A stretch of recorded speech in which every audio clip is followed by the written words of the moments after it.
జగన్మోహన్ కోసం జగన్తో పాటు అడుగులు వేసి మేమందరం జగన్మోహన్ కోసం, వైఎస్ఆర్ కుటుంబం కోసం, వైఎస్ఆర్ కాంగ్రెస్ పార్టీ కోసం ఈ రాష్ట్ర ప్రజలు కానీ, దక్షిణ ప్రజలు కానీ, ముఖ్యంగా మహిళలందరూ మనతో ఉన్నారని చెప్పేసి ఇదే నిరసన చెప్పేసి సభావంతులు చేస్తున్నాం.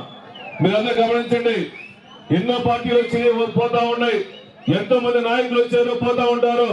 ఆ రోజు రాజశేఖర్ పథకాలు పేదవాళ్ళకి అందిని, మళ్ళా జగన్మోహన్ గారు వచ్చిన పథకాలన్నీ పేదవాళ్ళకి అందినాయి. కాబట్టి జగన్మోహన్ గారిని అందరూ పూజించి గుండెల్లో పెట్టుకున్నారని చెప్పి సభావంతులు చేస్తున్నా. గతంలో చంద్రబాబు నాయుడు గారు 2014లో ఆ మహాకూటమి మాయకూటమి పెట్టి సుమారుగా 600 పైన హామీలు ఇచ్చి హామీలు నెరవేర్చకుండా మళ్ళా ఎలక్షన్లు వచ్చిందని చెప్పేసి తగుదనమా అని చెప్పేసి ఎన్నో రకాల తాయిదాలు మనకి ఇస్తామని చెప్పి చెప్తున్నాడు. ఈ రాష్ట్రంలో చంద్రబాబు నాయుడిని నమ్మే పరిస్థితి ఎవరికి లేదు.